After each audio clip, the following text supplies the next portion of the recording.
శుక్లాంబరధరం విష్ణుం శశివర్ణం చతుర్భుజం ప్రసన్నవదనం ధ్యాయేత్ సర్వవిఘ్నోపశాంతయే. రాధికా శ్రీకృష్ణ సంవాదం.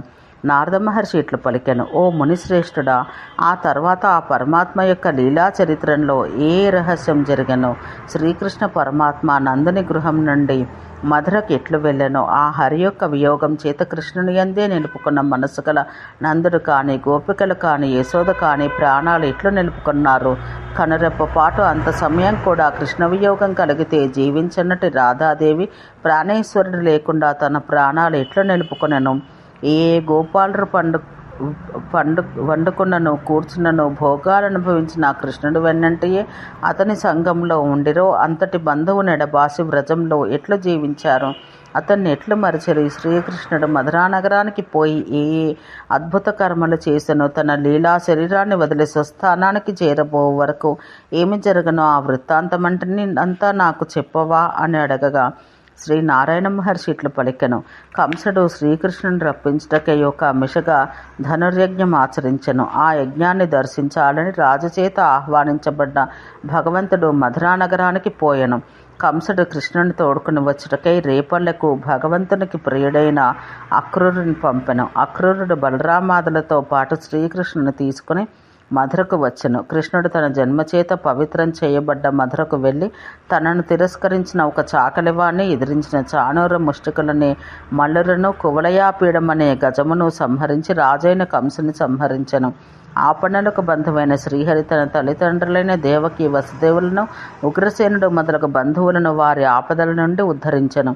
తనను వాంఛించిన కుబ్జతో వేడుకగా శృంగార క్రీడ జరిపి ఆ గోపికానాథుడు ఆ కుబ్జను శరీరబంధం తొలగించి గోలోకం పొందెను. తనకు పూలమాలలు సమర్పించిన మాలాకారునికి కృపతో మోక్షమిచ్చెను. తన అంతరంగ భక్తుడైన ఉద్ధవుని వ్రజమునకు పంపి తన వియోగమునకు తప్పించిపోతున్న గోపికలకు అతని ద్వారా జ్ఞానోపదేశం చేసెను. తర్వాత గర్గుని ద్వారా ఉపనయన సంస్కారం పొంది జ్ఞానశక్త్యాది షడ్గుణైశ్వర్య సంపన్నుడైనను అవంతి నగరం అందున్న సాందీపని ముని వద్దకు వెళ్ళి ఆ గురువు వద్ద విద్యలు గ్రహించెను. తర్వాత జరాసంధుని జయించి కాలయవన్ని సంహరించి మధురా నగరాన్ని ఉగ్రసేన్ని శాస్త్రీయంగా రాజుగా ఉనర్చెను.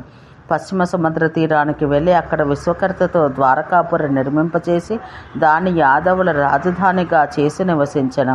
తనను ఎదిరించిన నీచరాజ సమూహాన్ని జయించి రుక్మిణీదేవిని హరించి అగ్రమహిషిని చేసుకొనెను. కాళింది, లక్ష్మణ, శైబ్య, సత్యభామ, జాంబవతి, మిత్రవంద, నాగ్నజితి అను రాజకన్యలను వివాహం చేసుకొనెను. భయంకరమైన యుద్ధంలో ప్రాగ్జ్యోతిషపురికి రాజైన నరకాసురుని సంహరించి అతని చేత బంధించబడిన రాజకన్యలను 16,000 మందిని వారి కోరిన ప్రకారం వివాహం చేసుకొని అందరితో విహరించెను. స్వర్గానికి పోయి ఇంద్రుని అవలీలగా జయించి పారిజాత వృక్షాన్ని అపహరించెను. భక్తరక్షణ కొరకై తనను ఎదిరించిన శంకరుని గెలిచి బాణాసురుని యొక్క 1000 హస్తాలు ఖండించెను. తన పౌత్రుడైన ప్రద్యుమ్నుని కుమారుడుగా అనిరుద్ధుని విడిపించుకొని తిరిగి ద్వారకకు వచ్చెను.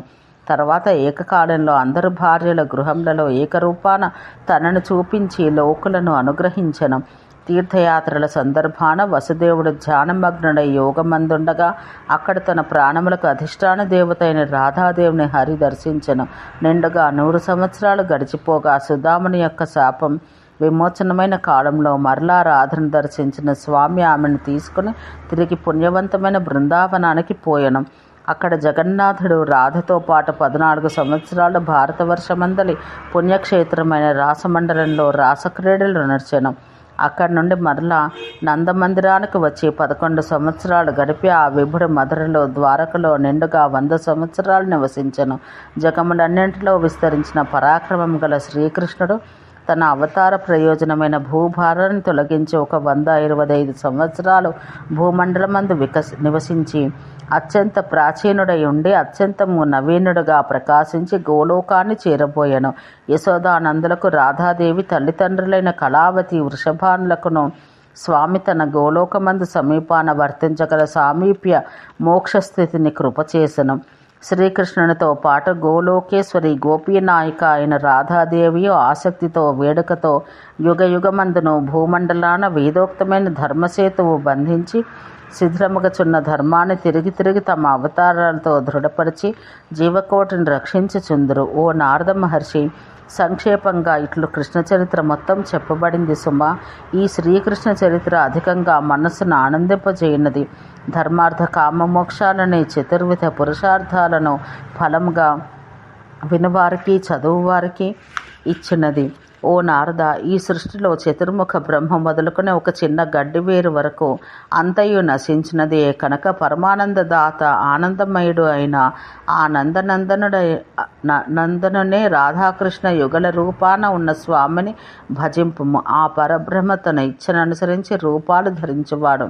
జీవకోటికి అంతటికి అంతరాత్మ అయినవాడు, సర్వమునకు ప్రభువైనవాడు, ప్రకృతికి అతీతుడు, అవ్యయుడు, క్షీణవృద్ధులు లేనివాడు. ఇట్టివాడని ఎవరికి వ్యక్తం కాకున్నను భక్తులను అనుగ్రహించుట కొరకు ఒక రూపం ధరించువాడు. సత్య నిత్య స్వతంత్రుడు, సర్వేశ్వరుడు, ప్రకృతి కంటే అతిశయించి ఉన్నవాడు, త్రిగుణాలు లేనివాడు, సర్వకాముడు కనుక వాంఛలు లేనివాడు, సర్వాకారుడు కనుక ఒక్క ఆకారం అన్నది లేనివాడు, మిక్కలి రంజించు ఆనందమయుడు. ఇట్టి ఆనందరూపుడైన శ్రీకృష్ణుని భజింపము.